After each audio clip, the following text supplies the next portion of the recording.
I have already shared the introduction in the group. So we heartily welcome Maharaj, and I request everybody to ask questions only related to the sessions, and please avoid generic questions. And as I said, there is only 5 sessions in this unit and 4 sessions in the next unit. So we have to go on time. So I request everybody's cooperation and utilize the mercy and blessings of Maharaj. We once again welcome you, Maharaj. Over to you, Maharaj. Thank you. Hare Krishna. Om Jnana Timirandasya Jnananjana Tanyena Tasmai Shri Gurave Namaha. Nama Om Vishnu Padaya Krishna Pristaya Bhutale Srimati Bhakti Vedanta Swami Niti Namane Namaste Saraswati Devi Gauravani Pricharine Nirvishesha Shunyavadi Paschatya Deshatarine Jai Shri Krishna Chaitanya Prabhu Nityananda Shri Advaita Gadadhar Shri Vasadi Gaur Bhaktavinda Hare Krishna Krishna Krishna Hare Hare Hare Rama Rama Rama Hare Hare. So my welcome to everyone, and thank you for giving me this opportunity to present this section of the Srimad Bhagavatam, specifically 3rd Canto Srimad Bhagavatam, Kapila Siksha, beginning from chapter 25. Is everyone able to see the PowerPoint? Yes, Maharaj. Okay, good. All right, so as you can see, as Maharaji said, it will be 2 units, first 5 chapters and then 4 chapters. Let's see. So you finished chapters 20 to 24, and you heard about the appearance of Lord Kapila Dev. And this chapter 25, of course, this was the chapter which Srila Prabhupada's lectures were transcribed and put into the form of the book, Teachings of Lord Kapila. Prabhupada also lectured on chapter 26. There's a number of recordings of Prabhupada's lectures on chapter 26, but they were never published. And because chapter 25 is more specifically connected to bhakti. All right, so you can see the titles of the topics which are brought up in the different chapters. 25, dealing with bhakti. 26, talking more of jnana. And 27, coming to liberation for the jnani. Then chapter 28 will describe Astanga Yoga. And 29, we'll hear about bhakti, pure bhakti, and bhakti also in the modes. And then the other chapters, a little lighter than the first 5 chapters, shorter and less philosophical, more descriptive. We'll hear about Tamagun, and then Rajagun, and then Sattvagun, and we'll hear about Devaki's Bhakti in the final chapter. The result of Lord Kapila Dev's teachings to his mother will be described in the final chapter, 33. We've stated here, what happens if we do not even follow Karma Yoga? Then the results will be that we will simply be on the material platform, and we'll be under the influence of the modes of nature. So Lord Kapila Dev is going to describe to us about the mode of ignorance, the mode of passion, and the mode of goodness. And conclude, the whole chapter is concluded with Maitreya describing about Devahuti's Bhakti. All right, so chapter 25, the glories of devotional service. Here's the very wonderful illustration. Lord Kapila Dev seated there above his mother His mother is inquiring from her exalted son. So the chapter begins, first 6 verses. It's an introduction to the topics of Sankhya Yoga, particularly topics of this chapter. And then we will hear different questions put by Devahuti. Devahuti is a very intelligent lady. Remember, who's her father? Who's the father of Devahuti? Maharaj Manu. Swayambhuva Manu. Swayambhuva Manu, right. And how did it happen that she got married to Kardama Muni? Who arranged that? She expressed her desire and Swayambhuva Manu, How did on the instructions of Brahmaji, arranged it. Was it the instruction? Who instructed Devahuti about Kardama? Narada Muni. Yes, I think so. I think Narada Muni was the one who had come and told her about Kardama. And so she had her desire, and her father facilitated the desire of his daughter. How many daughters does Swayambhuva have? 9 daughters. Huh? 9 daughters. Swayambhuva Manu, how many? 2 daughters. 3 daughters. 3 daughters. 3 daughters. Prasuti, Akuti, Devahuti. 3 daughters and 2 sons. Yes, right. Getting a bit confused here, right? Who had 9 daughters? Kardama Muni. Kardama Muni and Devahuti, yes, they had 9 daughters. What happened to them? They have been married to the different rishis at that time. Right, yes. They were given in marriage. Good. Okay, so then we will hear Lord Kapila introducing Sankhya Yoga to his mother Devahuti. After being questioned by Devahuti, Lord Kapila will introduce Sankhya Yoga to her. And he will go on to describe about the supremacy of bhakti, verses 20 to 27. We'll hear about why bhakti is superior, how it is superior to other forms of yoga, specifically karma and jnana yoga.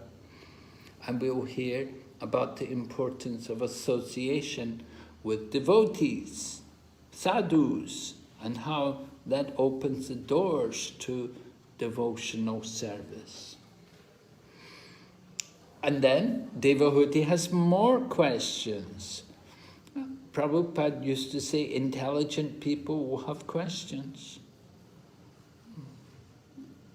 So Devahuti is a very intelligent lady, and she does have very nice questions, which is actually the whole theme through these chapters is based on the questions of Devahuti. And then the final section of the chapter, Lord Kapila will describe Sankhya as a combination of devotional service and mystic realization. So that will be the concluding section of the chapter, right? So you can see the different sections here. There's 5 sections, 6 sections there. The connection with the previous section. Kardama Muni had taken sannyas, leaving Devahuti with their son, Kapila. Shonaka Rishi desires to hear now about the activities of Lord Kapila and his instructions on Sankhya philosophy. So where is Shonaka Rishi? Where is he? Naimisharanya. Right, he's in Naimisharanya. So he's speaking to, who is he speaking to? Suji Maharaj. Shaunakadi Rishis. Shonaka Rishi is the head of the sages, and he's addressing Questions to Sutta Goswami. Sutta Goswami, thank you. Sutta Goswami, right. Sutta Goswami was there. He was elected. He was put there to speak after Lord Balaram removed Ramaharshan. Then the son of Ramaharshan, Sutta Goswami, took over. So Shonaka Rishi wants to hear about the activities of Lord Kapila and his instructions on Sankhya philosophy. So it had been described how Kadama Muni and Devahuti had a son. What was special about their son? He's the Supreme Lord himself. Right, he is the incarnation of the Lord, right? He is the Lord himself. So Sutta Goswami continues narrating this conversation which took place between Vidura and Maitreya. Maitreya and Vidura, they were discussing this, and Sutta Goswami was describing to the sages in Naimisharanya. Right, here's the first verse. Sri Shonaka said, although he is unborn, the Supreme Personality of Godhead took birth as Kapila Muni by his internal potency. He descended to disseminate transcendental knowledge for the benefit of the whole human race. All right, so Shonaka Rishi is describing how the Lord, Kapila Muni is the Lord, and he's come as the son of Devahuti, and his purpose in coming to disseminate transcendental knowledge for the benefit of the whole human race. And so the incarnations of the Lord generally come with this purpose. They want to do some good for the world, and Kapila Muni's particular purpose was to give this transcendental knowledge.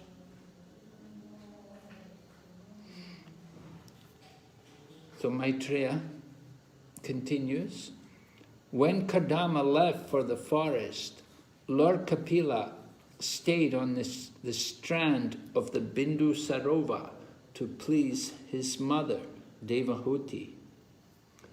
When Kapila, who could show her the ultimate goal of the absolute truth, was sitting leisurely before her, Devahuti remembered the words Brahma had spoken to her, and she therefore began to question Kapila as follows.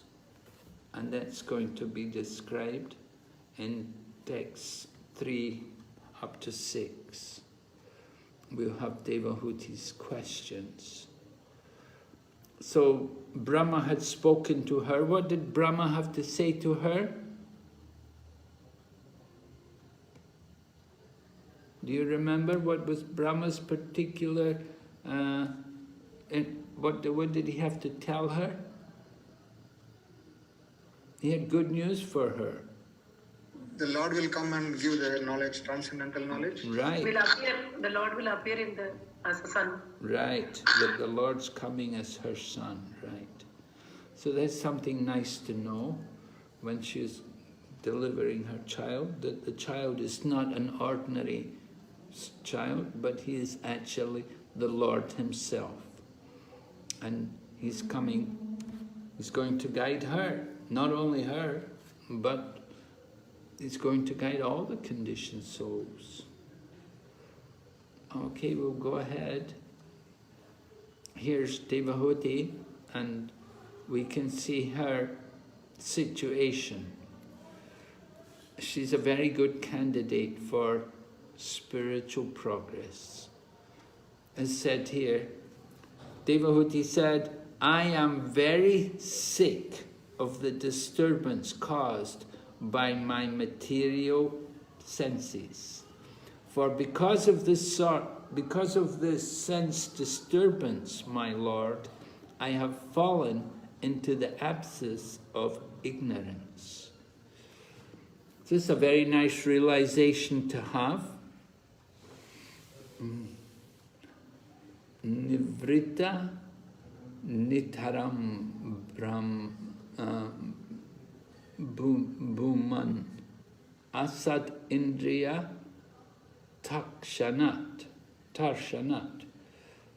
She is very sick of the disturbances of the senses, the material senses. Asad indriya tarshana.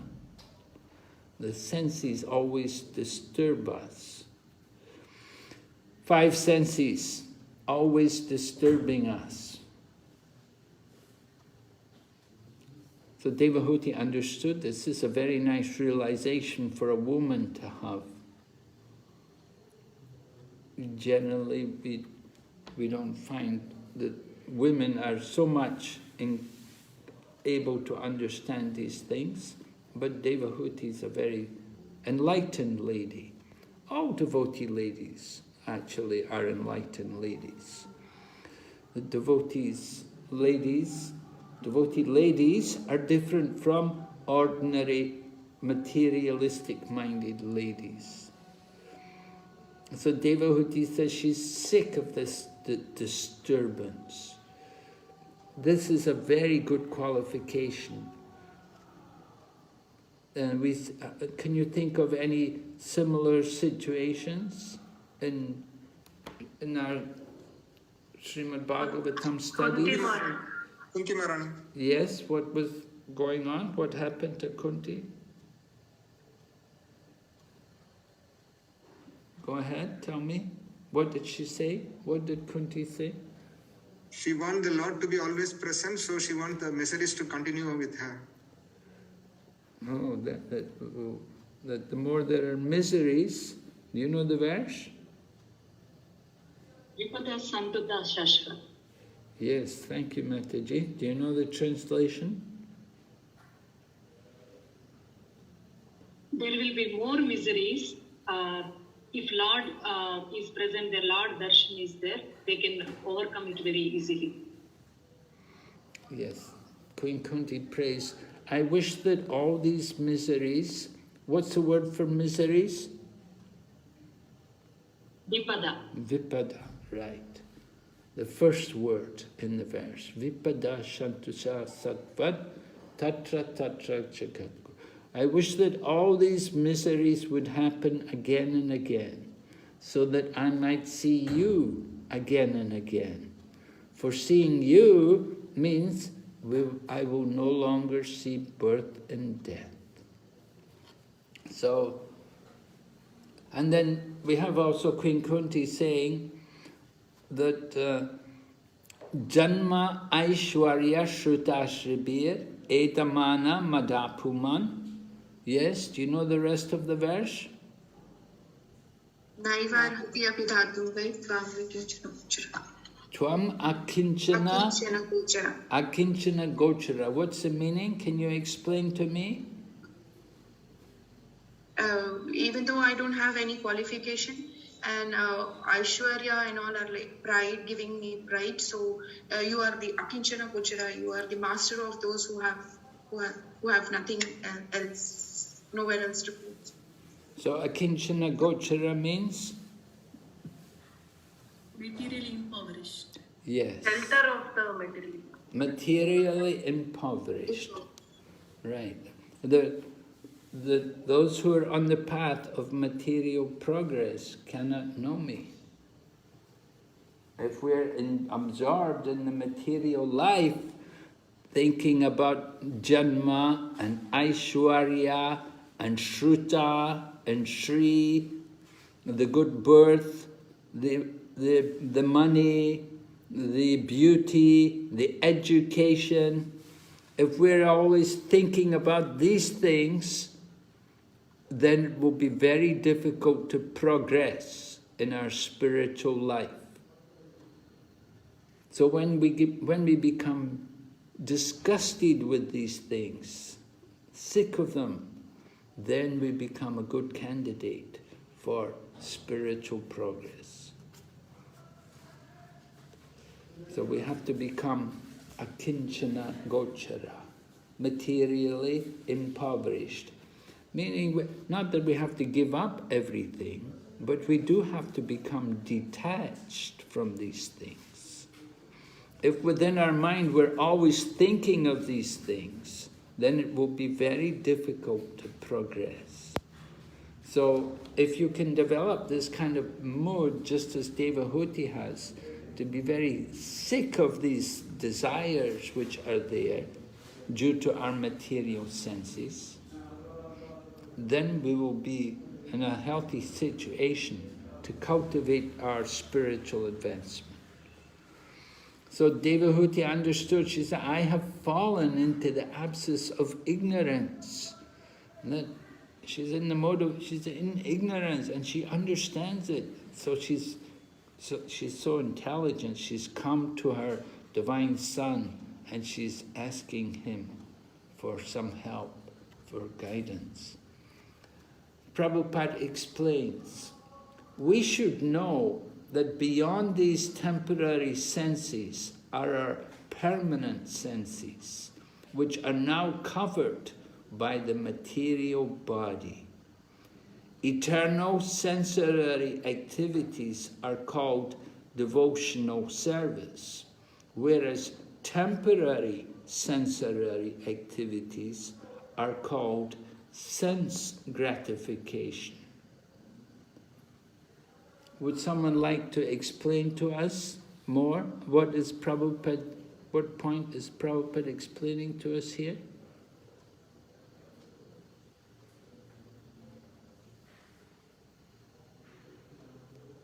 I mean, an ordinary person, a conditioned soul, hearing this, they will be puzzled. Could you explain it in simple words?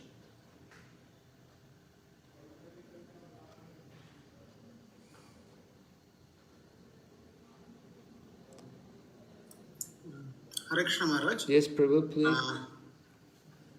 Prabhupada actually he wanted to emphasize on how the person in the material world is situated. Either he can take up the devotional service as one path, or he can get addicted himself to the sense gratification and stay permanently in the material world. If he has to take devotional service, he will be elevated to higher position and he can go back home, back to Godhead. Whereas if he is attached to the material world, he will be always struggling hard in this material world. Yeah. And Maharaj, can I tell something? Yes, please. Maharaj, it looks like that Yukta Vairagya, or we can say we have to use our senses in the for the serving to the master of the senses, like Krishna, Rishikesh and Rishikesha. Ah, yes. Very good, Prabhu. Yes, that's a good verse to bring up in relation to this. That our senses have to be used in the service of the master of the senses. And Prabhupada mentions about beyond these temporary senses are our permanent senses. So we have the material senses, but we have also the permanent senses, if you like, the spiritual senses, which are covered by the material body. So, which senses are we meant to use in the service of Krishna? The permanent senses. Right, yes, the permanent senses. They're the ones which are meant for devotional service. Unless one becomes tired of material, no opportunity to hear transcendental messages from a person like Kapila. Tired of sense gratification. It's a good qualification to actually hear. If we still have within our world, then it will be very difficult for us to hear the transcendental knowledge coming from a person like would come. Many people would come to hear him, but not everyone would take Prabhupada's message or Prabhupada's teaching seriously, because they still have the desire to enjoy the material world. Prabhupada came to teach pure devotional service. He's delivering the message of Rupa Goswami, and Rupa Goswami is delivering the message of Sri Chaitanya Mahaprabhu. And they're teaching about pure devotion, but not everybody's ready for that. They still have within their mind this desire for happiness in the material world. However, Devahuti, she's ready. And she expressed that she was tired. Now that her husband had left home, she wanted to get relief by hearing the instructions of Lord Kapila. Kardama Muni left home. But was he irresponsible? No. Why not? He completed his duties. What was his duties? He married his daughters. His son is there to take care of his wife and to fulfill his whatever been promised to the Brahma, and everything he has done, whatever been said, he did that one. And later on, under the sun's shelter, he left her wife. Did he leave them enough money to look after themselves? When sun is there is no requirement of money. Sun will take care of that one. Was house there? Was the son able to earn? Of course, he's the Supreme Lord. He can arrange everything. Yes. All right, so that was from the purport, text number 7. We'll go ahead.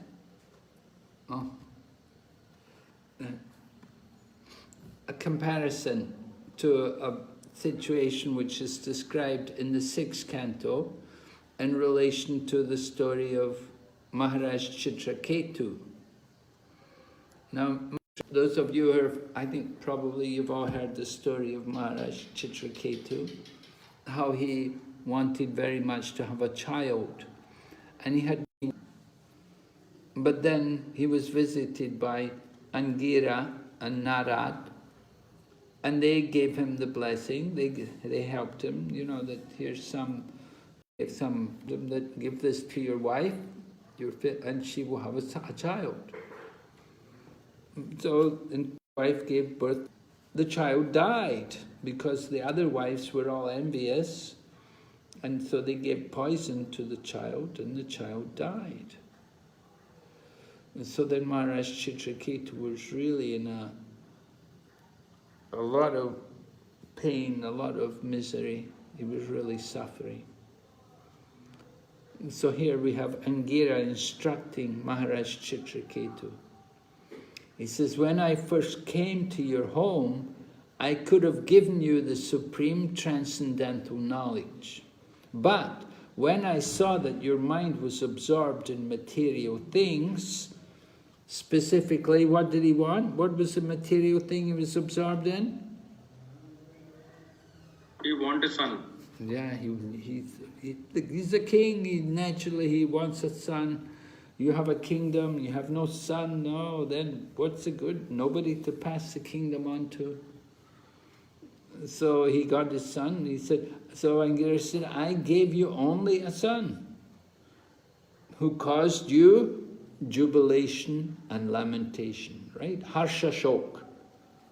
The son was going to be the cause of jubilation and lamentation, and the sages warned Chitraketu that this son will be the cause of jubilation and lamentation.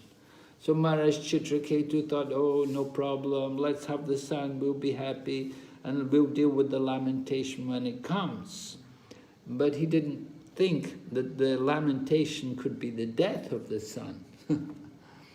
So, anyway, after he lost his son, then Chitraketu was more ready to receive the instructions from Angira, and he got transcendental knowledge. So, similar situation. So, we want you also, a little exercise for you, to share your realizations of situations in your life when you became more serious about self-realization. How many people do we have in the class this evening? 26, Maharaj. 26. Oh, quite a big class. Okay. So that's 13 pairs. Would you be able to put everyone into pairs, please? Yes, Maharaj. Oh, thank you. Is everyone clear what you have to do? We don't have a lot of time, but you can take like 5-7 minutes. 7 minutes should be sufficient.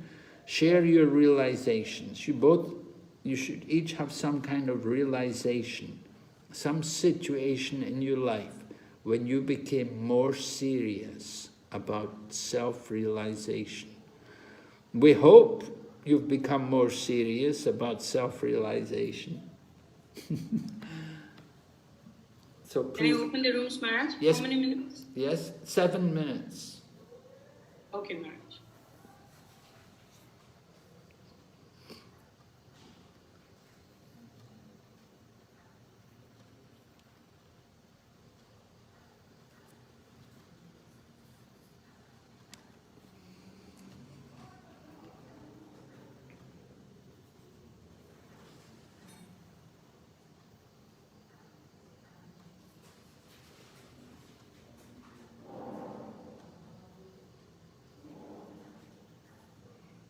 Hare Krishna.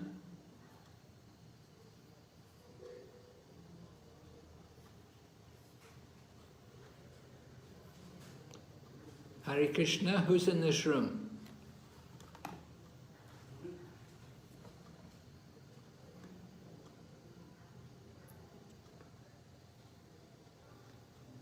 Sri Prada Radha Devidasi.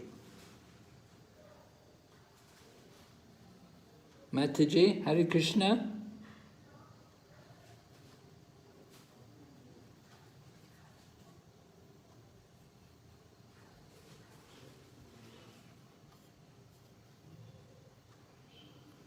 I'm not hearing anything.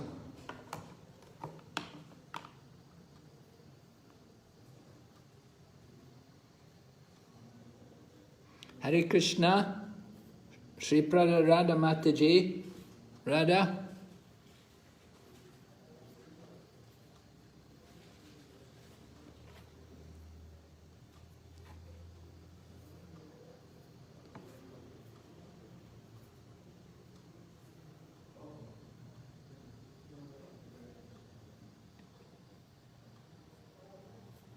Recording stopped.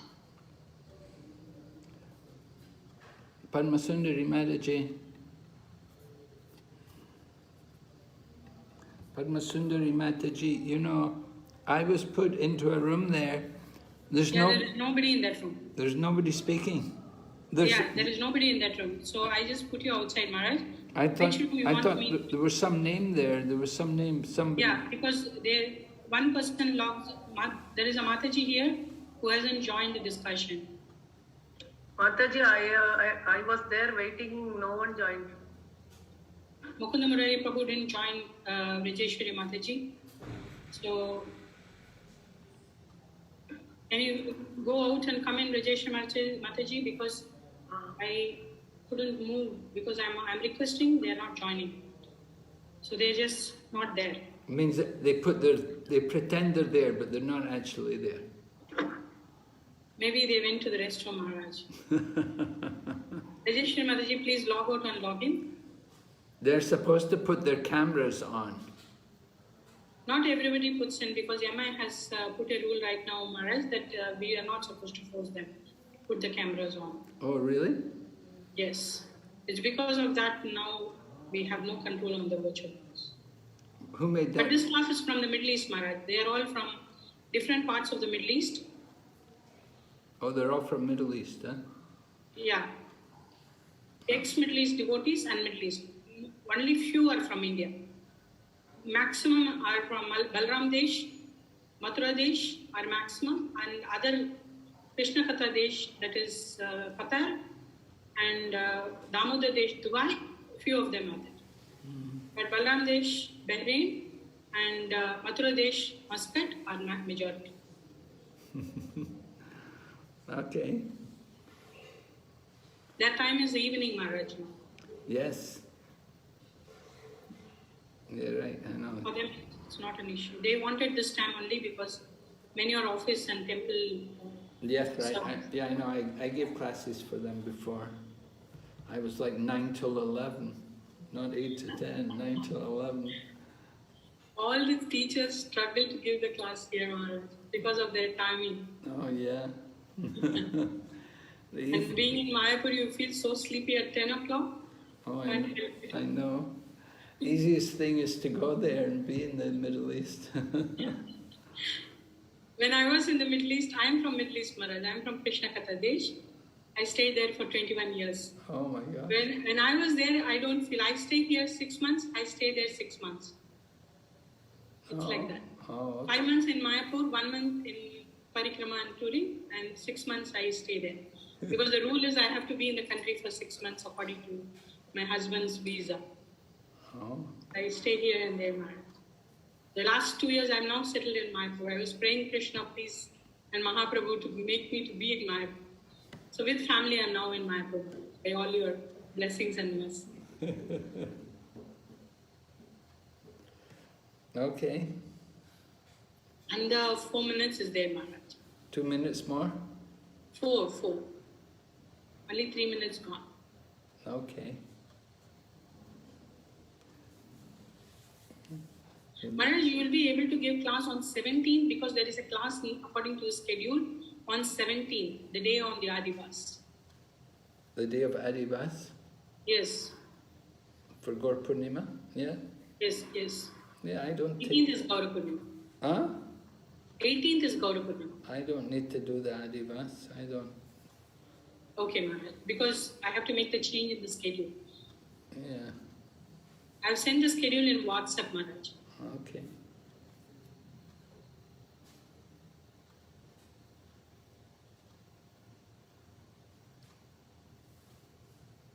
Bhuna Pujita Mataji, are you there? Kindly unmute and let me know if you are there. Because you haven't joined the group.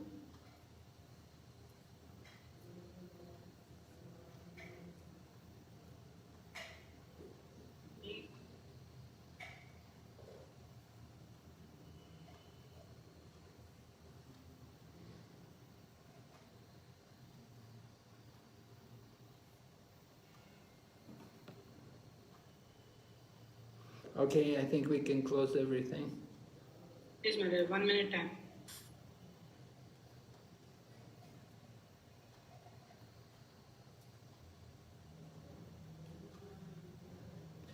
I'll start the recording when everybody joins, Maharaj. Okay.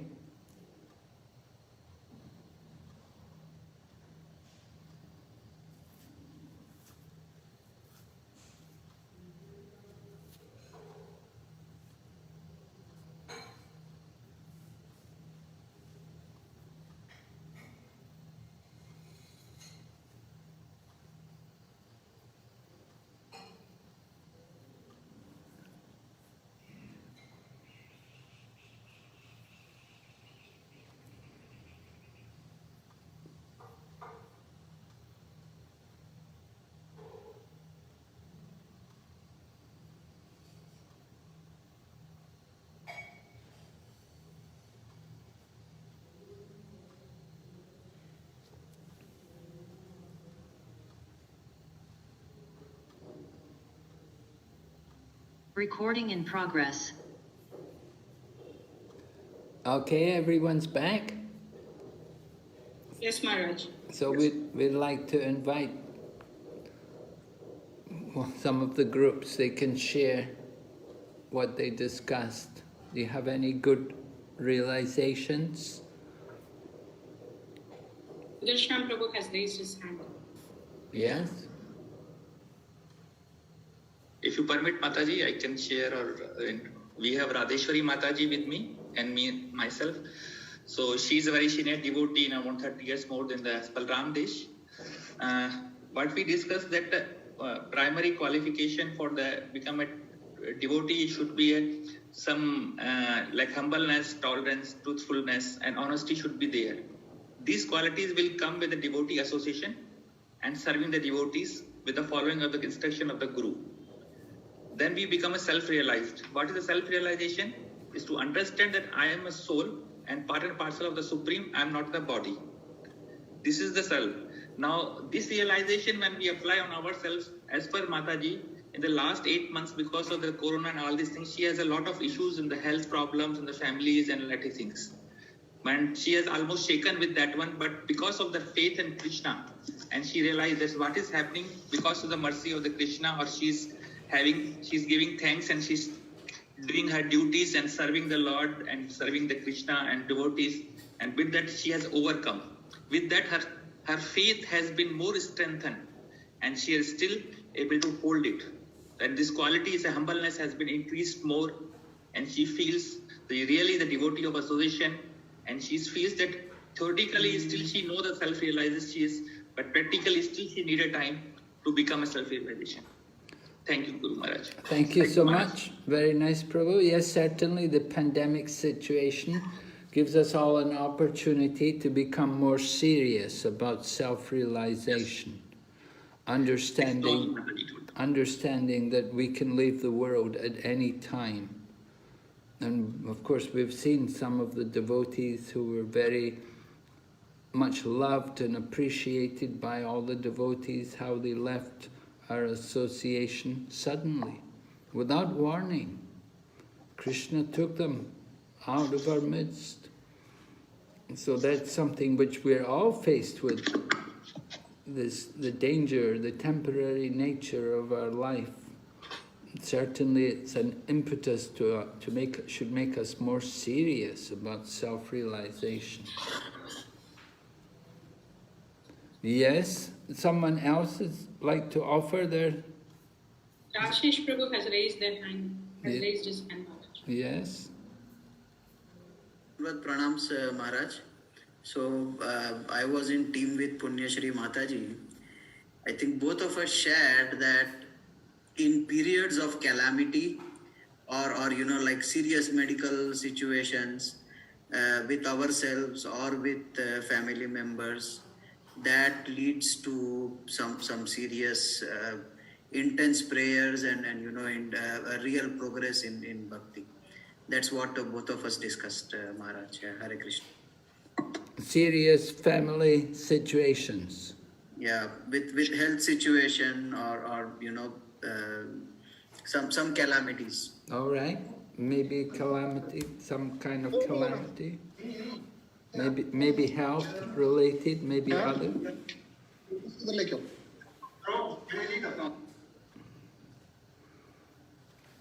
And when we become more serious about self-realization, then what will we do?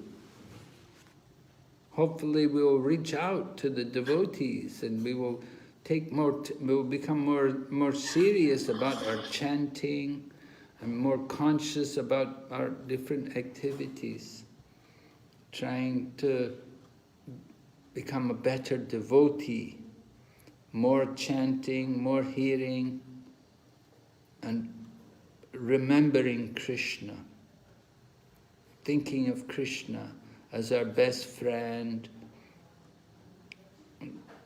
even offering prayers to him. Yes, we'll just take one more contribution. Is someone else there? Let's hear from maybe a Mataji. Sharada Gaurani Mataji has raised her hand. Oh, thank you, Sarada. Hare Krishna Maharaj. Hare Krishna. Hare Krishna Mataji. Maharaj, I was paired with Chitahari Chandra Prabhu, and we were discussing the realizations, each of us, when we became more serious with this.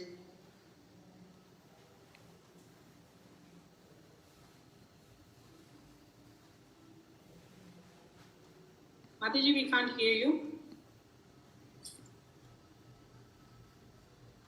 Hare Krishna.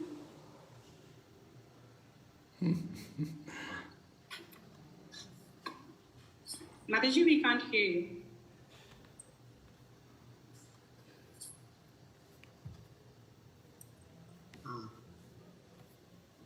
Maharaj, I think we lost her. Yeah, we lost her. All right. Hare Krishna. Yes? Maharaj, Chitari Prabhu, the group wants to contribute.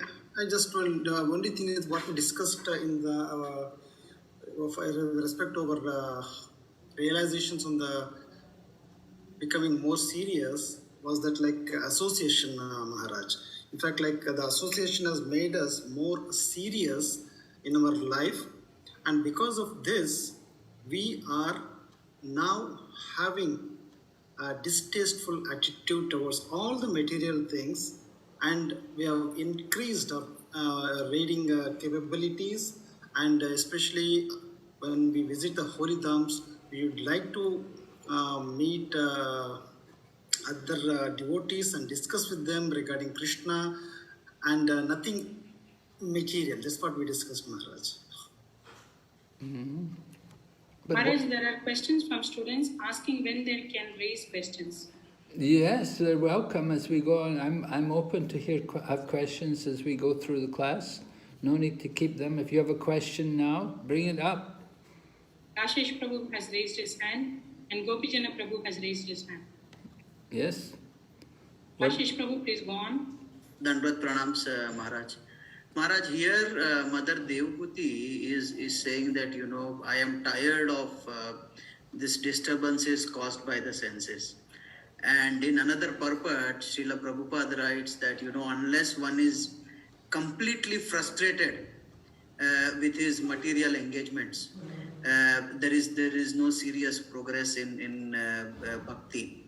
So is there a way to induce this tiredness or frustration with material aspects? Well, I would say the way you could induce that is by simply cultivating more understanding of the nature of the material world. If we are thoughtful, and if you read Srila Prabhupada's books and the commentaries, then certainly we will become more appreciative of the misery and the hopelessness, the futility of endeavors in this material world. But it should be, you know, it's going to be easier for some than it is for others. Some people will have a natural, they'll be very close to it, maybe as a result of their previous lives, that they've already had a lot of difficulties and experienced a lot of troubles in their life from the past, and they come to this life, so they're pessimistic about the future of a materialistic endeavor. I think that's one way in which we can induce it. One way is simply by hearing about the nature of material existence. And all of our scriptures, they really help us in that matter. We were just, you know, I'm here in Mayapur, and we were just on Parikrama, and we heard, for example, about Samudra Sen.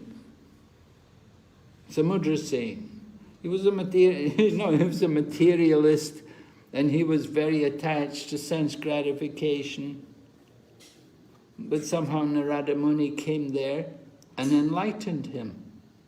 So that's another way in which we can induce this tiredness, by association with devotees.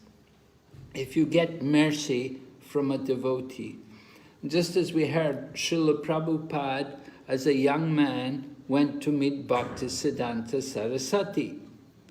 And as soon as he walked in the room, Bhaktisiddhanta Saraswati immediately addressed them and said, "Why don't you preach the message of Lord Chaitanya?"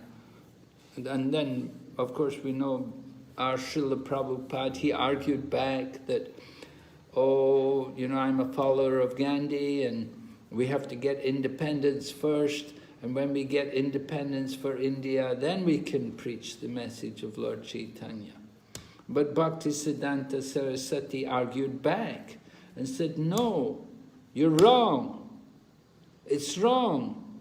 Krishna consciousness is so important, it cannot wait for some political adjustment. So Bhaktisiddhanta argued so strongly that he convinced our Bhaktivedanta Swami Prabhupada.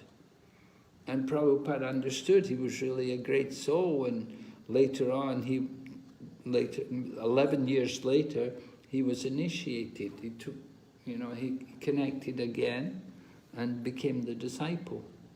So that mercy, sometimes the sadhu is the one he can bring the knife to cut, and he will cut the attachment to the material world with his strong words, with his strong preaching. So this is the real meaning of a sadhu, that he has that ability that he can cut us away from the attachments to material sense gratification. So the mercy of a sadhu is really very great. You can get that mercy just by reading Prabhupada's books, because Prabhupada put everything there in the books, and you read Prabhupada's books, you can feel the mercy, his strong preaching. Thank you, Maharaj. Hare Krishna. Gopijana Krishna Prabhu. Thank you, Maharaj. Please accept my humble obeisances. Maharaj, the moment you said about Samudra Sen, we remembered all the pastimes of Mayapur, how he tried to resist one of the Pandavas to see Krishna. Thank you, Maharaj. Maharaj, I have one doubt here. I mean, I'm not clear when that temporary senses have come. How can we understand? Are there any, separate senses in our body, that there are some temporary senses or permanent senses, or the same senses which are otherwise being used in temporary sense enjoyment will be purified to the... How can we understand, Maharaj? Can you throw some more light? Yes. Well, we should appreciate that we have a material body, a gross physical body, but at the same time we have also a subtle body. And finer than the subtle body is the spiritual body. So the spiritual body also has form and also has senses. And we have to understand it in that sense. That the senses of the gross body, they're going to stay with the body. They're temporary. But the spiritual senses, they're accompanying with the soul. Okay. So there are senses there in the spiritual body. And those senses in the spiritual body are dedicated, fully engaged, simply in the service of Lord Krishna. They have no other purpose, no other function, no other consideration. Because it's a spiritual body. That's how I understand it, Prabhu. Thank you. Okay. All right, we'll go ahead. There's one more hand raised, Maharaj. Venkateshwar Govinda Prabhu. Oh, really? Okay. Yes, Prabhu. Hare Krishna Maharaj, Danda Pranam Maharaj. Hare Krishna. Hare Krishna. Maharaj, Devahuti, being the wife of Kartamuni, a great devotee of the Lord, we also have this sloka, Sadhu Sangha, Sarva Shastra Khoye, Lava Matra Sadhu Sangha, Sarva Siddhi Hoye. And Maharaj, in 325.7, she is saying that I am very sick of the disturbances, Maharaj. Yeah, because she's always stayed with a devotee, a dear devotee of the Lord, who always meditates on the Lord. And what made her to say that she is sick of the disturbances, something related to material? Having received the Sadhu Sangha for a long time, long period of Kardama Muni, but still she says that she is very sick of the disturbances due to her material things or something like that. Maharaj, how do I understand this? Well, you've studied the previous chapters. You've heard about what happened with Kardama Muni and Devahuti. You know, they didn't exactly go for sadhu sangha. You know, they went off to enjoy. They went to, you know, Devahuti desired to have a child, and Kardama Muni made all arrangements for their sense gratification, because in order to produce progeny, he understood that we have to create a little more passion. And so he created the aerial mansion, and then they went off to places like Mount Meru, and they enjoyed all kinds of very heavenly atmosphere, and they had a lot of what you might call, you know, not exactly sadhu sangha, because they were busy in the matter of progeny. They had 9 daughters and 1 son. And so they were busy with these things. And so that definitely, that's not really sadhu sangha. They were focused on that. And now, but then Kardama Muni, he had told before at the time, you know, once we have a child, I'll be going. And so he kept his promise. He remembered. He'd done his duty as a husband. He'd given the wife the child. Now he has to go and perfect his life. We would say, well, why does he need to leave home? He's going to look for God. God's already there in his home. He doesn't need to leave. But no, he'd made the promise that he should leave.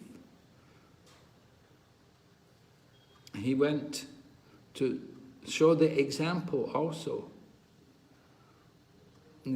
Prabhupada explains that there's no need to leave home, provided the home is conducive to spiritual advancement. But if there are problems, if it's not conducive, then sometimes better to go. One of our senior devotee, Srila Mahavishnu Goswami, who is no longer in this world, he passed away at a very elderly age. But he mentioned, he used to say, he said, it's better to go, and when you go, they will say, where did he go? Where's he gone? But if you don't go, they'll wonder, when is he going? If the family are saying, when are you going? It's not very good. But if they say, where is he gone? That's okay. Thank you, Maharaj. Hare Krishna. Okay, we'll go ahead. Right, Devahuti's questioning to Kapila Muni, to Lord Kapila. First of all, dispel my illusion due to my false ego and created by your own Maya. Question 1. Explain about Prakriti and Purush, and then it's answered in verses 12 to 27. And then Sankhya philosophy, as is well known, deals with Prakriti and Purush. Purush is the Supreme Personality of Godhead, or anyone who imitates the Supreme Personality of Godhead as an enjoyer. And Prakriti means nature. In this material world, material nature is being exploited by the Purushas, or the living entities. The intricacies in the material world of the relationship of the Prakriti and Purush, or the enjoyed and the enjoyer, is called samsara, or material entanglement. Explain why Devahuti said, my engagement in sense gratification was also due to you. So, why would Devahuti say like that? My engagement in sense gratification was also due to you, due to Lord Kapila. Lord Kapila is the Supreme Lord. So how can Devahuti say her engagement in sense gratification was due to him? Would someone like to offer a suggestion? Dandavat pranams. Yes, go ahead, Prabhu. Yeah, so because the material energy also works under the supervision of the Lord, so she's saying here that, you know, I was entangled because Maya also works under your directions. Yes, very good, right. The material energy is the Lord's direction. The Lord is merciful. If anyone wants to forget Him and enjoy this material world, He gives him full facility, not directly, but through the agency of His material potency. Therefore, since the material potency is the Lord's energy, indirectly, it is the Lord who gives the facility to forget Him.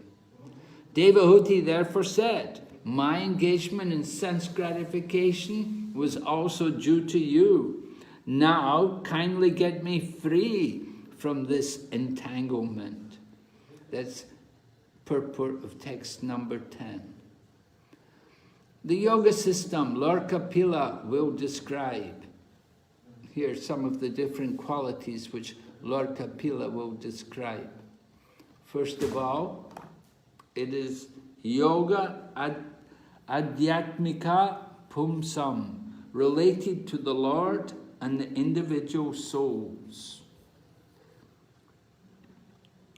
It's not just for the Lord, it's related also to the individual souls. It is also nishraya shaya, meant for bestowing the highest benefit on everyone. We certainly all want some benefit. Adyanto paratir yatra dukhashya cha sukhashya cha. Makes one indifferent to all so-called happiness and distress in this material world. We become indifferent, transcendental. We shouldn't be disturbed by the happiness and distress of the material world. And then it is yogam sarvanga naipunam, serviceable and practical in every way. We like things which are practical. This is Krishna consciousness, very practical. Other systems of self-realization, really not practical. And serviceable, not at all serviceable. But Krishna consciousness, very practical, very serviceable. Yoga concerning the Jivatma, Adhyatmika, is approved as the most beneficial method for oneself. Nishraya Shaya. It has 3 types: Bhakti, Gyan, and Astanga Yoga. For Bhakti, benefit for oneself is a secondary effect. Being situated in this yoga, one uproots material happiness and distress. Doing devotional service, one is not concerned for oneself. One's thinking about others. We think about others' benefit. We don't worry about our own self. This is Vishwanath Chakravarti Thakur's explanation, his commentary on it. The goal of Sankhya Yoga is to transfer one's consciousness and one's attachment from matter to spirit, from the body as oneself to the devotional service of the Lord. Text 13 to 19. The consciousness has to be changed from matter to spirit, from the body to the self. That is the real goal. And here, the different stages of yoga. First of all, we have to distinguish between matter and spirit, Krishna consciousness and Maya consciousness. So Maya consciousness, this is for those in the bodily concept, they're only concerned with matter. So that's Maya consciousness. But those who are on the spiritual platform, they want to be Krishna conscious. Then we should understand that the mind, chetas, is the cause of bondage and liberation for the jiva. Attachment to the gunas causes bondage, but attraction for the Lord causes liberation. We want to get free of these modes, the gunas, these ropes which are tying us to the material world. How to do it? By becoming attracted to the Lord. So this is a secret. Prabhupada was always trying to encourage the devotees to become more attracted to Krishna, painting Krishna, doing things for Krishna, printing books for Krishna, cooking for Krishna, everything. Get attracted to Krishna. With this understanding, we must purify our consciousness through devotional service so that we can stop identifying ourselves as enjoyers and controllers and become situated in our constitutional position as Krishna's servants. All right, so purification. Stop thinking we're the enjoyer. We're not the enjoyer, and we're not the controller. Remember our constitutional position. That's a big step up to get through that. By practice of knowledge and renunciation and devotional service, one sees everything in the right perspective and becomes indifferent to material existence, and the material energy acts less powerfully on him. So when we actually practice devotional service in the proper manner, then automatically knowledge and renunciation will awaken there within the heart of the devotee. As we said, devotional service is serviceable and practical. So this knowledge and renunciation, they follow wherever there is devotional service. We just have to endeavor to be a devotee.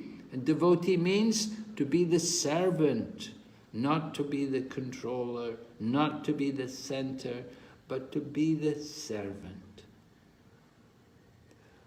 Going ahead, text 19. Perfection in self-realization cannot be attained by any kind of yogi unless he engages in devotional service to the Supreme Personality of Godhead.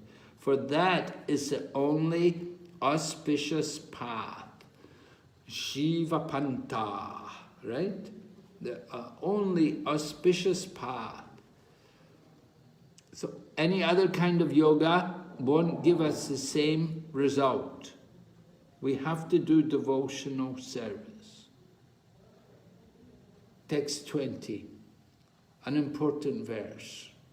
Prasangam acharam pasam atmana kavayo vidu sa eva sadushu krito moksha dwaram apavritam.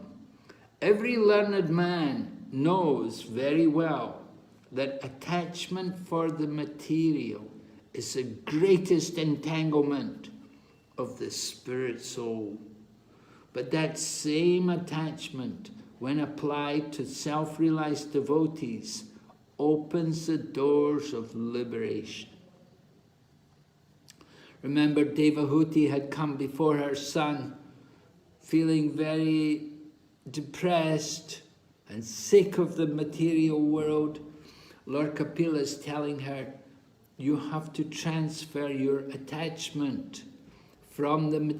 Devahuti, remember, she would be attached to her husband, her great husband. Kardama had gone away and left her.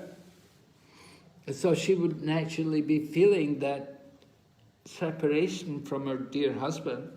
She'd been married to him for some time, and together they'd had these children, and certainly the children, with the children, it would increase the attachment. But that same attachment, Lord Kapila is explaining to his mother, transfer the attachment to the self-realized devotees, and that opens the door of liberation. Now you were saying, a devotee brought up the topic that, well, her husband was a great devotee, he was a great soul. He could produce the personality of Godhead as his son.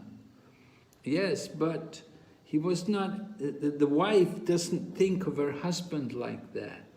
That's the problem. It's, you know, you can't expect the wife is going to think of her husband as being a great soul. Just like Prabhupada's wife, you know, Prabhupada's wife, she couldn't think of her husband as being a great soul. She was thinking, why he spends all the time writing all these books? So Lord Kapila instructs his mother, you have to become attached to a sadhu. And then he continues, text 21, the qualities of the sadhu, right? Yes? All right? Yes? The attachment that you were saying, like, can you give some characteristic of the right attachment? How we should, what kind of qualities of that right attachment? The right attachment. Well, the main thing is you want to associate with, you want to hear from them, and you want to give service to them. Just like we say, when you approach a spiritual teacher, how do you approach him? You inquire from him. Well, first of all, you submit yourself humbly before them, you inquire from them, and you render service. So that kind of attachment, the mood like that, you're coming before a self-realized devotee, we have to become attached to them, and the attachment means in the sense that we can be purified by their association. They have knowledge which they can give us, and they can help us to get free of our entanglement in material life. We want to take advantage. How to do that? By inquiring, proper inquiries, by humble submission, by service. That is the attachment which should be there. All right? Yes, ma'am. Then the symptoms, how to recognize the sadhu. Here you see, external features, tolerant, friendly, merciful, no enemies, peaceful, follows the scriptures. All these characteristics are sublime. Sadhava sadhu bhushanaha.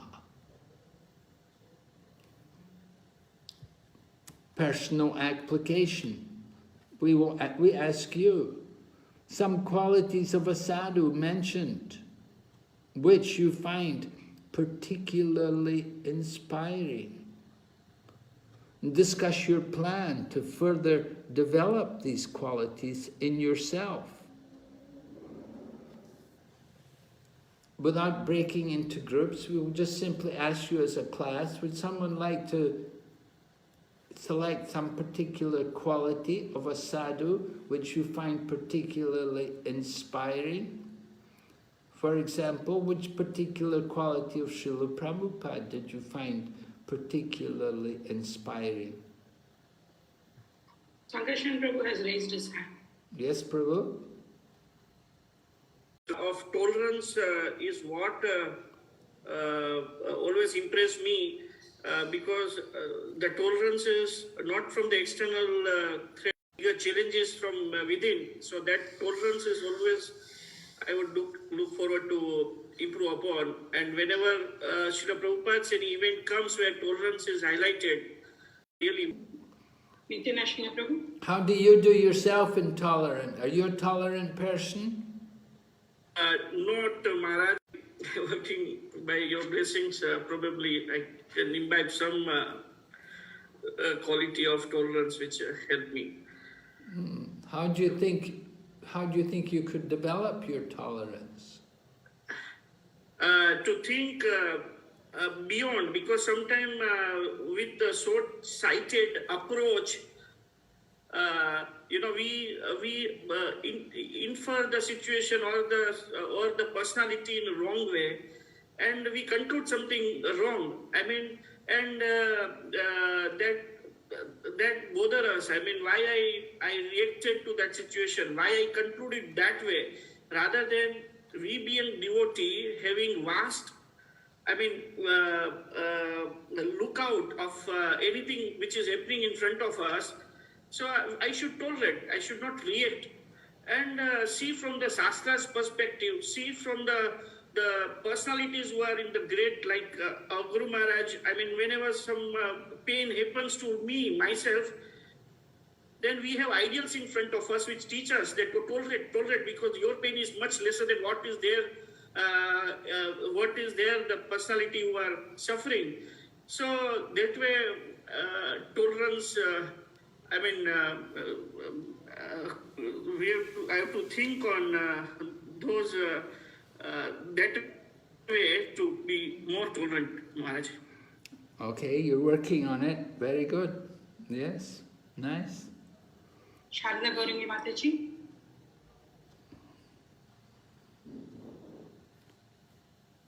Hare Krishna Mataji. Am I audible, Mataji? The network is very bad. Yeah, you're audible. Please go on. Hare Krishna. Hare Krishna Maharaj, please accept my humble obeisances. The quality which I find in Prabhupada that's very inspiring is fearlessness. Oh, fearlessness. Yes. Yes, very good. That's a nice quality to inspire and be inspired by. How did you... At that age when Srila Prabhupada was very determined to follow the instructions of his spiritual master, it's very inspiring that at his age he's so fearless, and he has gone all the way from India where nobody was really interested in what Srila Prabhupada was doing for preaching the activities of Krishna consciousness.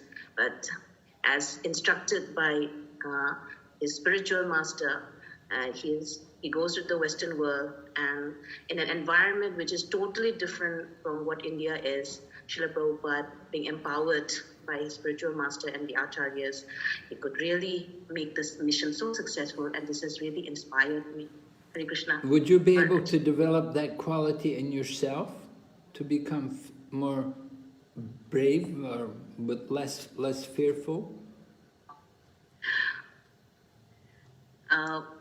Maharaj, I don't have any qualifications, but if I get the mercy of the devotees, I really would like to have this kind of fearlessness in me. Hare Krishna Maharaj. Well, no, we're asking you, the question is, how would you plan to develop this quality in yourself? You know, if you're, maybe you maybe say, as a woman, I'm not going to go to a foreign country on my own, of course, and try to preach. I'm not a sannyasi. Women are not sannyasis. They're not expected to do things like that. But they do have to have some courage, and they have to be a little bold sometimes to be as devotees. Right? Do you have that quality? Are you very afraid of showing people that you're a devotee? Not at all, Maharaj. I'm not afraid. I'm very proud to represent the mission of Srila Prabhupada, and I, as instructed by Srila Prabhupada, to wear the tilak wherever you go, let's we do it. And then, as far as preaching in places where there is a mixture of community, where it is not really very conducive, we try, but most of the time when we go, there will be times when people are not very happy with the way our activities are being preached. But still, we go on. We go on. We go out to these people again and again. We don't give up, and this is something which we would like to go forward with. Okay. All right. Thank you. Thank you very much for Hare that. Krishna. Okay. Anyway, yeah, we should be inspired by some of these different qualities of the devotees. It's very important for us to learn from them and to cultivate something of their mood. Here we have some more. Text 22 goes on to describe something more about the nature of the sadhu who we're supposed to become attached to. So it's described here more about the sadhu, that he engages in staunch devotional service to the Lord without deviation. For the sake of the Lord, he renounces all other connections such as family relations and friendly acquaintances within the world. Engaged constantly in chanting and hearing about me, the Supreme Personality of Godhead. The sadhus do not suffer from material miseries because they are always filled with thoughts of my pastimes and activities. All right, so it mentioned here something about renouncing all connections such as family relationships and friendly acquaintances within the world. Does it mean in order to be a sadhu, we cannot have a family and we cannot have any friends?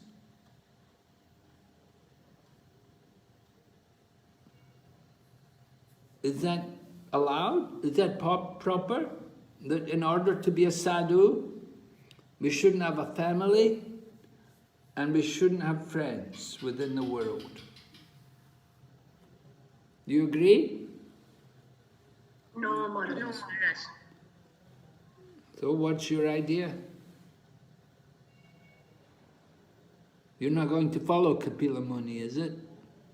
We need not be attached to them, Maharaj. Yes, we don't need to be attached to them. We should have friends, but hopefully they will be devotee friends. If we have friends with people who are not devotees, it will be difficult for us. Naturally, you're working with people who are not devotees, there will be some connection there, but it won't be an intimate, loving relationship. And as far as family relationships, I mentioned earlier that if the family is not an obstacle, so long as the family is not an obstacle to our devotional service, there's no reason to renounce. We don't give them up. But, there's a question, Maharaj. Yes? Venkateshwar Prabhu, please go on. Hare Krishna Maharaj, Dandat Pranam. Maharaj, the statement which Maharaj mentioned now, that we should not mingle with the peoples, worldly peoples and materialistic peoples. Maharaj, how will our movement expand, or it has been expanded till now, including me? I was a materialist before, but due to the compassion of a devotee, which actually transformed me into a devotee, Maharaj. So I was also a materialist before joining this wonderful movement. So some devotee has inspired me and brought me into this movement. So the same thing I should also give it to some worldly people. Yes, Maharaj? yes, that's a different thing. But when I'm talking friendly acquaintances, we're talking about loving relationships. Generally, loving relationships are between one devotee and another devotee. Now, somebody gave you mercy. They brought you into Krishna consciousness. That's a different thing. But that's not in the field of friendly acquaintance. Friendly acquaintances. The activities are described. Of course, we've discussed, you've mentioned, you studied before in Nectar of Instruction, the loving relationships between one devotee and another. Dadati pratigrinati guyamakyati prichati bhonte bojayate chaiva sadvidam priti lakshanam. Loving relationships between one devotee and another. You offer gifts, they accept gifts, offer prasadam, accept prasadam, Inquire confidentially and reveal your mind in confidence. That is friendly acquaintances. That is those kind of relationships devotee keeps. But friendly acquaintances within the world, you have to be careful. Of course, you have to live in the world. You have to work with people who are not devotees. But we're cautious about not, we won't want to eat their food. You don't want to, if they're not devotees, you're not going to eat something they cooked, And you don't know how they cooked it or what's in it. So you have to be a little careful about these kind of things. We don't accept food from other people. If they give money, even if they give money, then we can accept it and give it to Krishna. Just like somebody may want to give you something, maybe you did some service for them or and they want to pay you, and you said, no, it's okay, don't give me. But they say, no, please take it. So then you take it, and then you go and you give it to the temple. You don't take it for yourself. You take money from materialistic people, you take their karma. So we're careful about dealings with others who are not devotees. Of course, it's much more difficult in the family. If the family are not devotees, then it can be very difficult sometimes. We do have a number of devotees in that situation, where sometimes the family are opposed, they're against their people becoming devotees. But it's just difficult. What can you do? You're in that situation. And Prabhupada, that's why Prabhupada left home, ultimately, that his family were not so supportive. For some time, of course, he remained, but finally he decided that no point to stay at home. Elder in age, and it was time to go. So he went to Vrindavan. All right, so these are some different symptoms about devotees. Maharaj, there is one more hand raised for question. Okay. Nityanashima Prabhu. Hare Krishna Maharaj, Dandavat Pranam. Maharaj, my question is, like we have read in the purport in the previous slide, sadhus do not suffer from material miseries. How to understand this, Maharaj? To enlighten on this? Yes. Sadhu does not suffer from material miseries. Means material miseries may be there, but he's not suffering. It's not going to cause him suffering. He can tolerate it, understanding that he's not the body, and he puts up with these things. Suffering is in the mind, but the sadhu is not controlled by his mind. So although the body may be diseased, the body may be in some pain, but he will tolerate it because he knows he's not the body. So there's no suffering for one who has control over the mind and senses. Then they're on the transcendental platform. So they're not disturbed by the mind and senses. So the suffering is simply in the mind.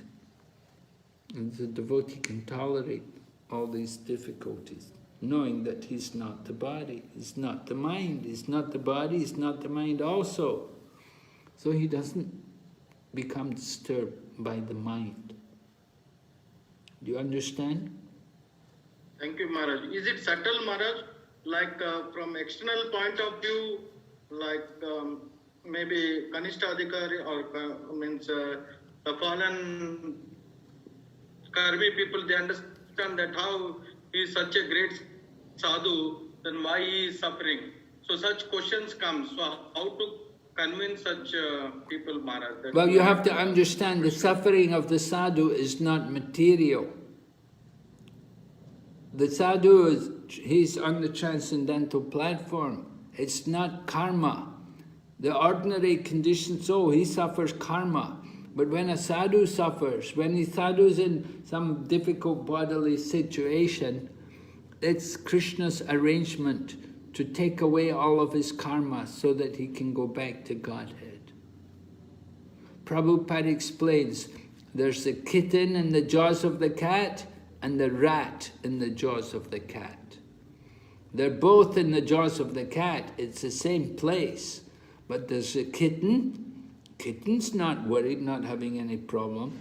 But the rat, he knows, he's in trouble, he's going to get it. The cat's really going to, going to kill him.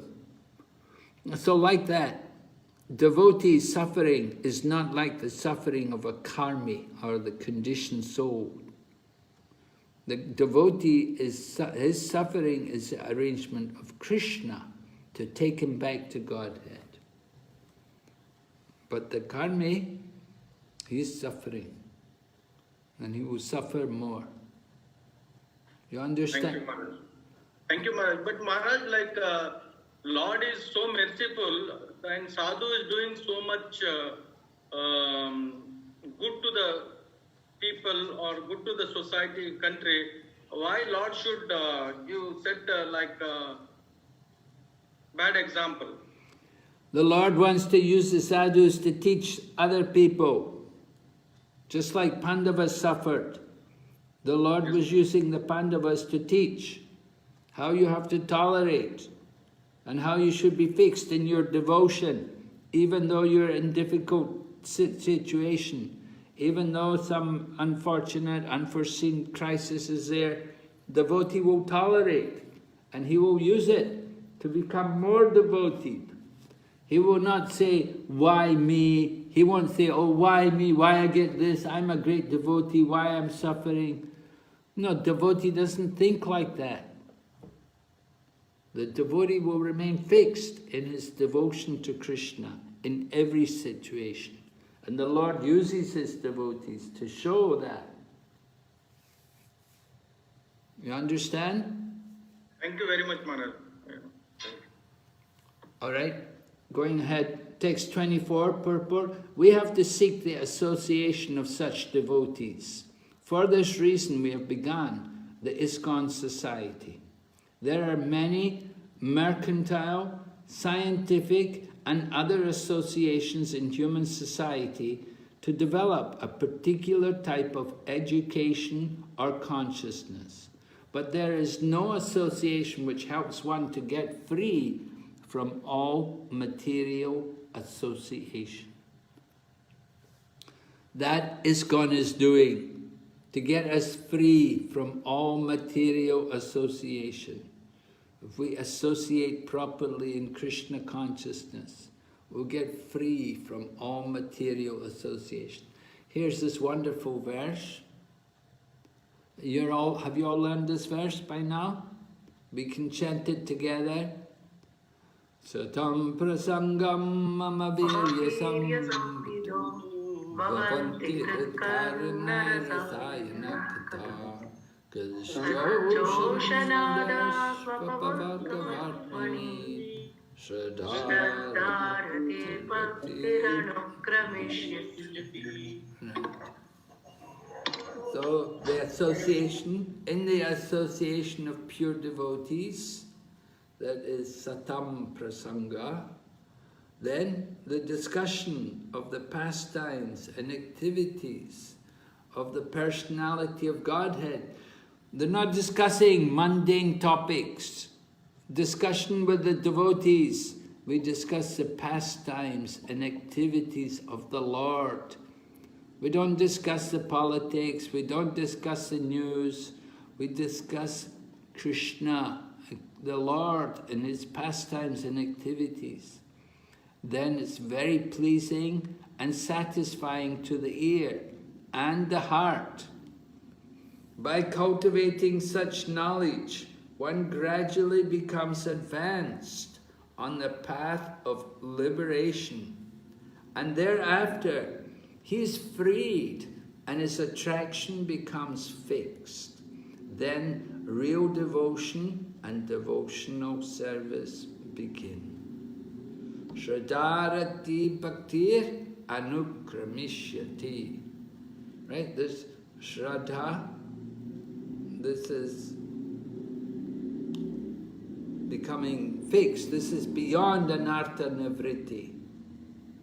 It's not the beginning. This is beyond Anartha Nivritti. And then Rati and Bhakti. What is that Bhakti? That is actually Prema Bhakti.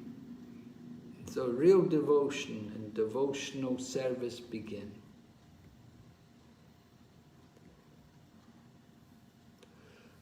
Based on Vishwanath Chakravarti Thakur's commentary, only by association with devotees does the mind develop attraction to the Lord. The stages are described here. The previous verse mentioned that association should be desired. Then faith or Shraddha first arises. If the quality of one's association with devotees is not so good, then there is bhajana kriya. But my pastimes do not become nectar. From excellent association, prasangam, my pastimes become nectar for the ears and thus cause anartha nivritti. Understand there's different kinds of association. Quality association. So it may be with association with devotees, it may be not so good, the devotees are not so serious or so advanced, but still some association, it's bhajana kriya. But it becomes more nectarian with higher association. So that higher association, excellent association, prasangam. And that brings about anartha nivritti. Not just bhajana kriya, but anartha nivritti. That's the benefit of higher association. By hearing regularly, one becomes nishta. These narrations produce direct realization, samvada, of my great qualities. Virya. So hearing regularly, that will bring us to the stage of nishta, fixed. We have to hear. Prabhupada has the morning program, Srimad Bhagavatam. Every day you have to do hearing, chanting. Those topics then produce ruchi. They're pleasing to the ear and heart. Ridkarana rasayana. From the taste, Joshanat, of these topics, asakti, shraddha, and then bhava, faith, or rati, for the Lord, who destroys material existence, appears. So be careful there where it says, Shraddha ratir bhaktir anukramishyati. Shraddha rati. Shraddha is this asakti. And the rati is bhava. And bhakti is prema. Finally, prema follows in this order. Anu. The bhakti explained by me now will be preached in the world following this sequence. This is the explanation to this verse given by Srila Vishwanath Chakravarti Thakur. It's describing how Lord Kapila is going to give bhakti. All right, Devahuti has more questions. Text 28. What kind of devotional service would be suitable for me to immediately attain your lotus feet? Sometimes devotees want that. They want something immediately. I want to get this quick. What's the quick process? Immediately I want to get a result. And then, what is the mystic yoga system that completely ends material existence and leads to the ultimate goal, the Supreme Personality of Godhead.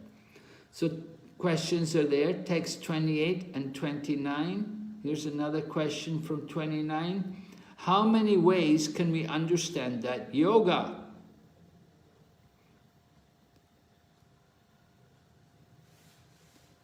So Devahuti asks, what type of bhakti is suitable to you?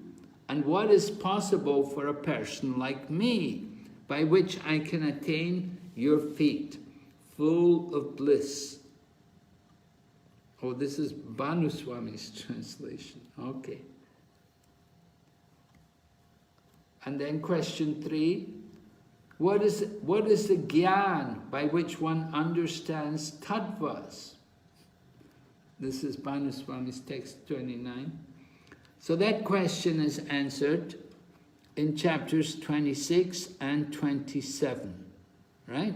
We'll hear about the jnani and what is the knowledge by which one understands these tattvas. And then, what is the yoga mentioned by you, which is aimed at the Lord for liberation? How many limbs does it have? That will be answered in chapter. Maharaj, question 1 and 2, can we have that slide again?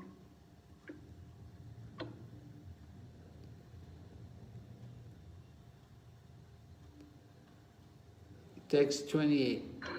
No, the Banu Maharaj quote that. Oh, Banu Maharaj's, okay. But we don't have Banu Maharaj's first question. We have this one, text 28, Banu Swami's. Thank you.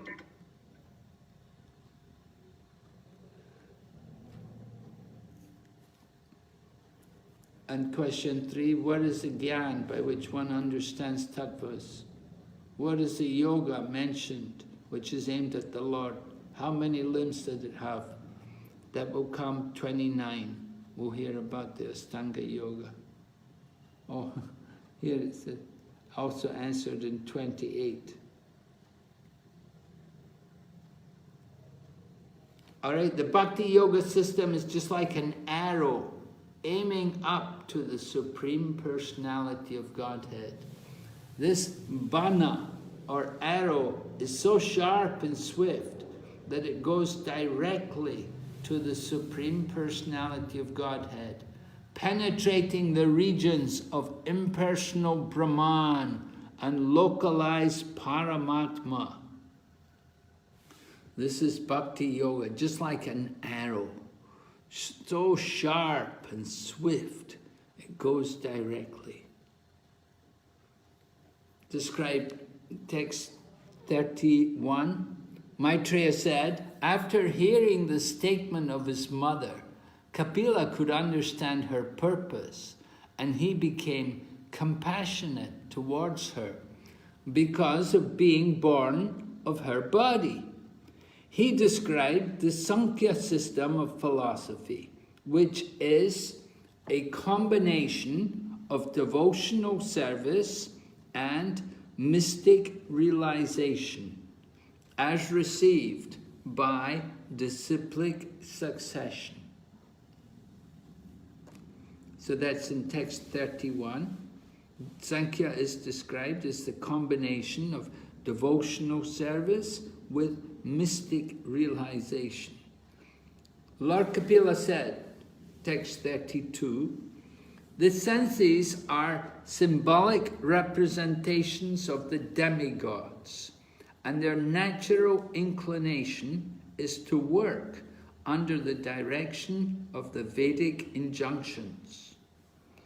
As the senses are representatives of the demigods, so the mind is the representative of the Supreme Personality of Godhead. The mind's natural duty is to serve. The natural duty of the mind is to serve. But unfortunately, the mind becomes independent, it becomes rebellious. described here, the mind is the representative of the Supreme Personality of Godhead. It's meant to serve. Excuse me, Maharaj. Yes? Maharaj, what is mystic realization? Well, mystic realization, it could be different things. This word mystic yoga, mystic realization often comes up in the Srimad Bhagavatam. Mystic indicating it's not of the material realm, it's a higher level of realization. There are many different realizations which are going to come up. Which particular realization the Sankhya system is describing? Well, we're hearing about the Sankhya is a combination of devotional service and mystic realization. What is that mystic realization? It can also be described as the meditation on the Super Soul, which is a big part of the Sankhya system. Meditating on the Super Soul, realizing that we're not the body, that there is such a thing as the Super Soul. Okay. There's one more question, Venkateshwar Prabhu. Hare Krishna Maharaj.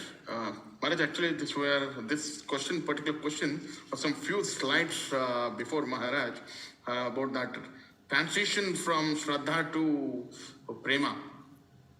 Yes. In the second point, Maharaj. Yes. I'll read out, Maharaj. I have taken a photo of that one. I'm just...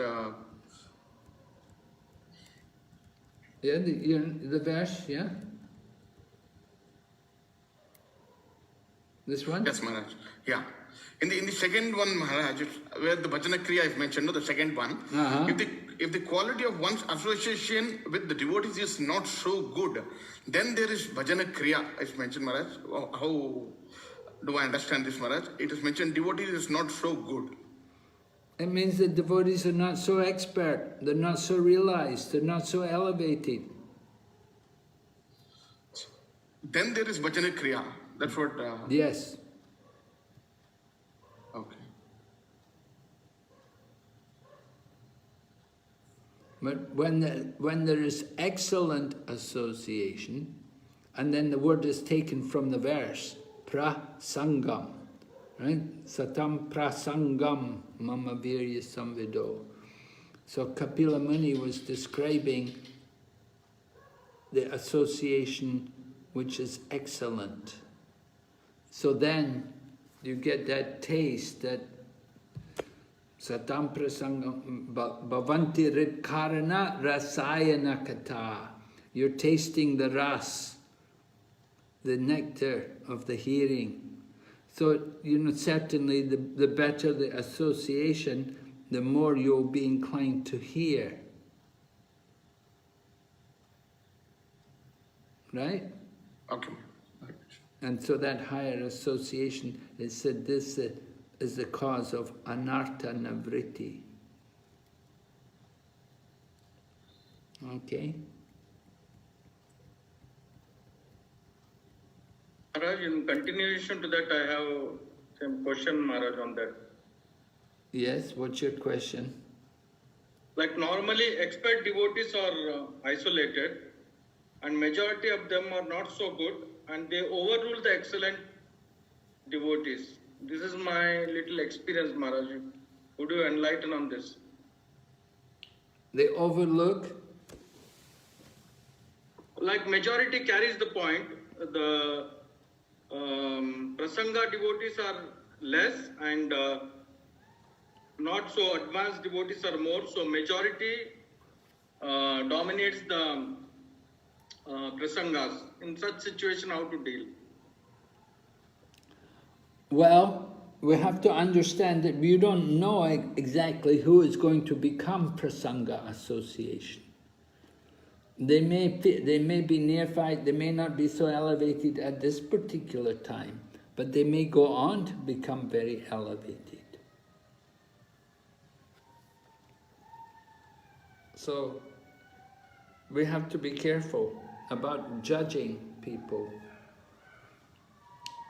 The fact is that the association, it doesn't just depend only on the speaker. It depends also on the audience. That we ourselves have to be worthy, and we have to be mentally prepared and eager to hear. Right? This is made very clear in the very first chapter of the Srimad Bhagavatam.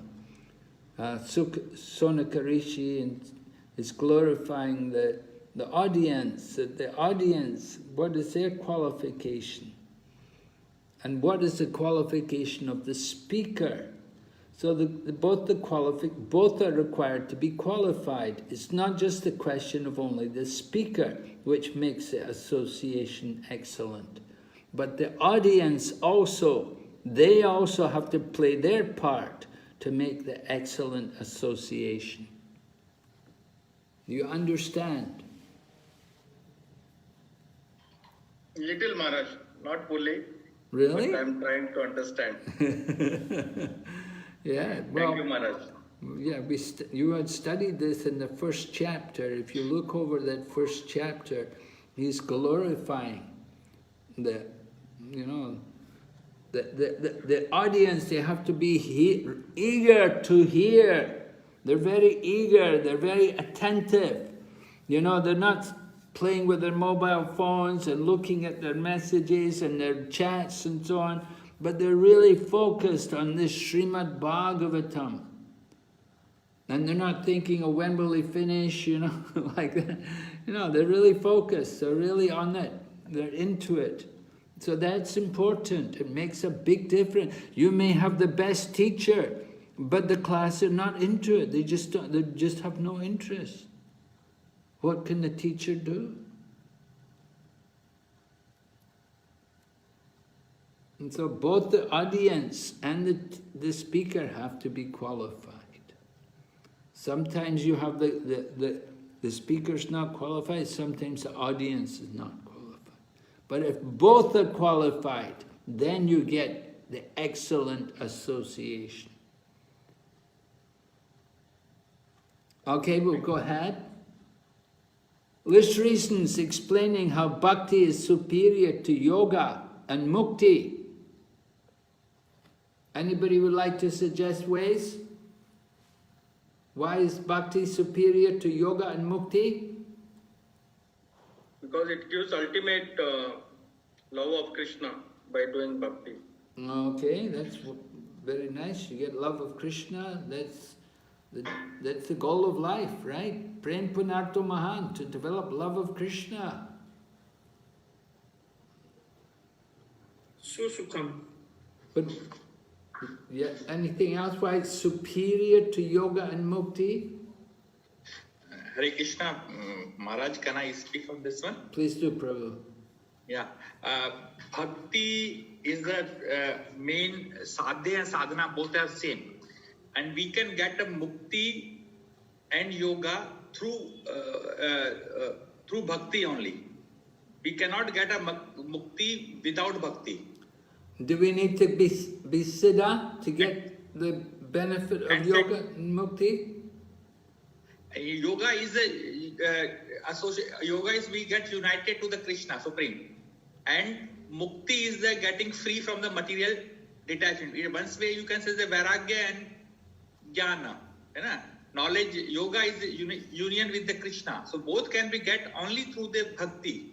Without bhakti we cannot get. One thing this. Second, when we are in the bhakti, mukti become very low, because for us, either we are a material world or in an eternal world.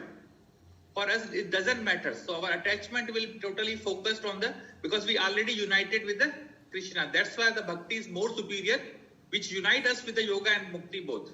Yes, very good. Yes, right. Bhakti actually, we say, bhakti begins from the liberated platform. Brahma Bhuta Prasanatma na sochati na kanchati, right? That Bhakti is beginning from the liberated platform. Hare Krishna Maharaj. Yes? Maharaj, one need not do any austerities to get liberated, because one who is practicing Krishna consciousness or devotional service, liberation is guaranteed, Maharaj. Yes, right. Liberation is guaranteed. Devotee doesn't have to worry about liberation. It's already there. What about yoga? Chaitanya Prabhu's hand is up, Maharaj. Yes? For bhakti, there is no pre-qualifications required, whereas the yoga requires the pre-qualification. Really? What? Like how for himself to perform the yoga, but whereas bhakti, there is no pre-qualification. Anyone at any time, any place, they can perform the bhakti.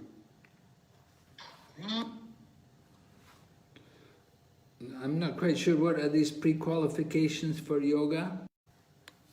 Yeah, Krishna says we need to select a proper place and sitting posture. Oh, okay. Yes, good. Thank you. Many things. But bhakti can do anywhere, right? Yes, Maharaj. We have also in the 6th chapter that the bhakti yoga includes all the other yogas. It's also there. One who is a bhakti yoga, he's also automatically a karma yogi, a jnana yogi, a dhyana yogi. It's all included within bhakti. And bhakti is the topmost yogi. So superior to yoga. Okay, just to go ahead. Hare Krishna Maharaj. Yes. I just would like to add one point. Yes. Dandavat Pranam Maharaj. Just one more point, that bhakti is the sure process to attain the lotus feet of Krishna, and there is no fall down and come back to the material world. Oh. Bhakti is the sure process to attain Krishna. Then there's no coming back to the material. One who comes to my abode will never leave there. There's no falling back. Huh? But one who's a yogi or a mukti, a liberated soul, the liberated souls, they may attain liberation to the Brahman, they can come back.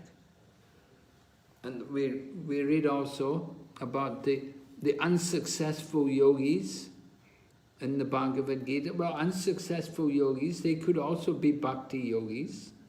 They just had not become perfect. Right? And the unsuccessful yogi. One may be doing bhakti yoga, he may not be successful, he may come back, but he will continue.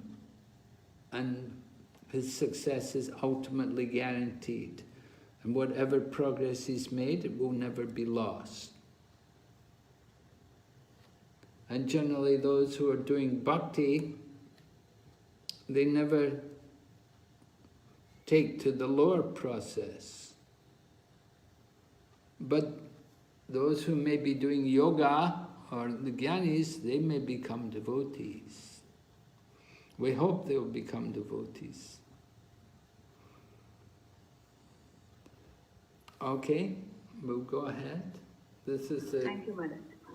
The concluding verse here in the chapter. Therefore, persons whose minds are fixed on the Lord engage in the intensive practice of devotional service. This is the only means for attainment of the final perfection of life. So intensive practice is tivra bhakti, right? Tivrena bhakti yogena. Right? Have you heard that before? Tivrena bhakti yogena? Yes, Maharaj. Yes, where? 2nd Canto, 3rd chapter, 10th verse. Yes. Akama sarva kamo va moksa kama udarati tivrena bhakti yogena yajate purusam param. Meaning? If you have all desire, if you have no material desire, or if you have a desire of moksha, but still you have to perform the Tivrena Bhakti Yogena, to the Supreme Lord. Right, you should engage in intense practice of devotional service. This only means for attainment of the final perfection of life. We have to really become intense practice of devotion. We have to do our sadhana. We have to become really, really absorbed in these things. This is the only way to get perfection. So, Lord Kapila's statement is very powerful. You can feel the potency. Just imagine if you were Devahuti sitting there in front of your son and he's talking like that to you, it would have a powerful effect on you. From Prabhupada's purport, first of all, the mind should be engaged at the lotus feet of the Lord, very steadily and naturally, because the mind is the master of the senses. When the mind is engaged, all the senses become engaged. That is Bhakti Yoga. So Prabhupada is describing to us the importance of engaging the mind, fixing the mind on the Lord, particularly the Lord's lotus feet. And then the senses will also become engaged. They will follow the mind. They're not going to do anything without the sanction of the mind. So this is Bhakti Yoga. You can see the devotion along with the meditation and concentration on the Lord. Okay, are there any questions, comments on this? Any problems? We are very fortunate, Maharaj, to get your association. No.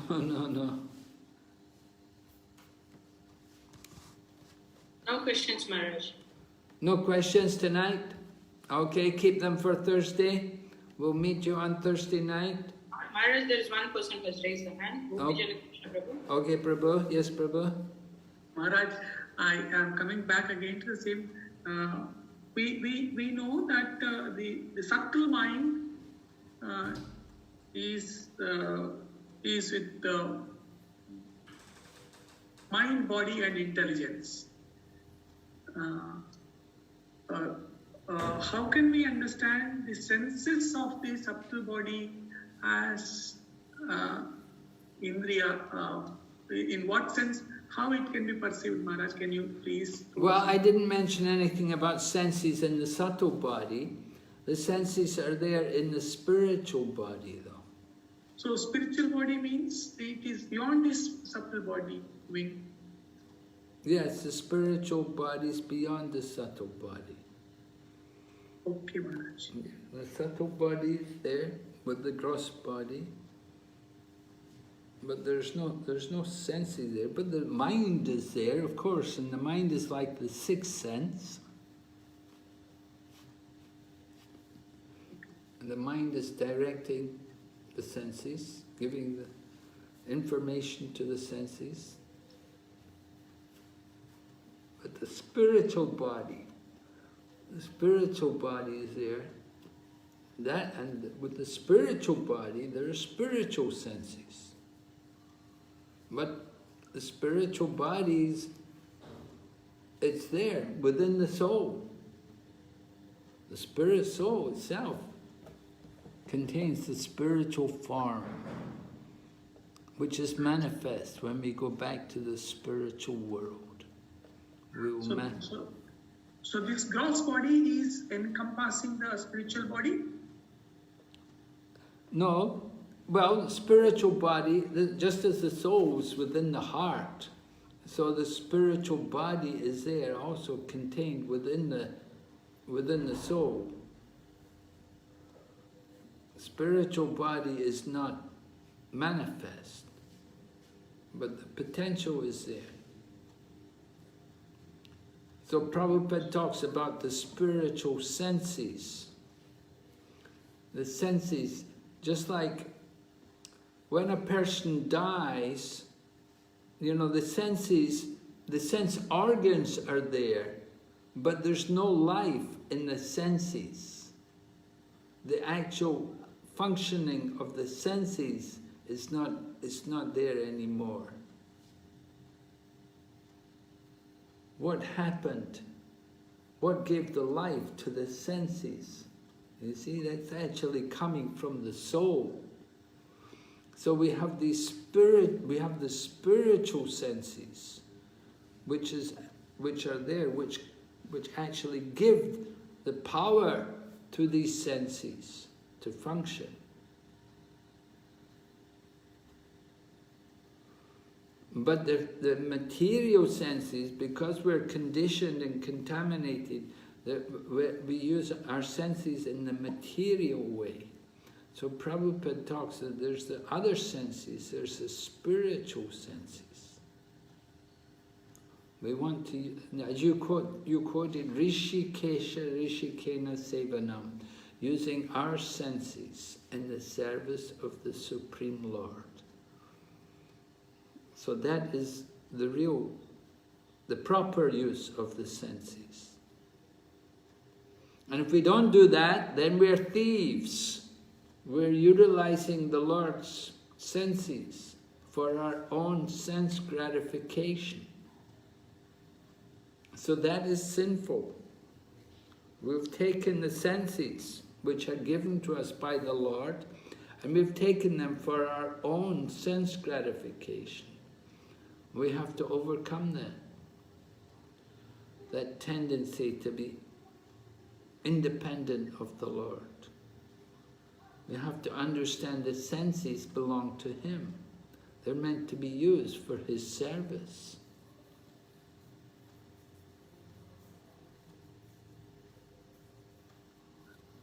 So can I understand them as the purified senses, the same material senses which are purified, turned to the spiritual senses? Can I understand that, or there exists a separate spiritual senses?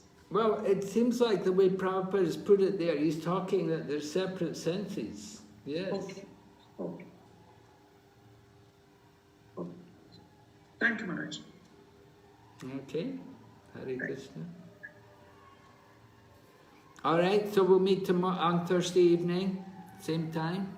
Please, if you have a chance, look over chapter 26. It's quite a long chapter. There's a lot of information, and we'll hear more about the Sankhya Yoga from Lord Kapila. Thank you again. Hare Krishna, Srila Prabhupada ki jai. Vancha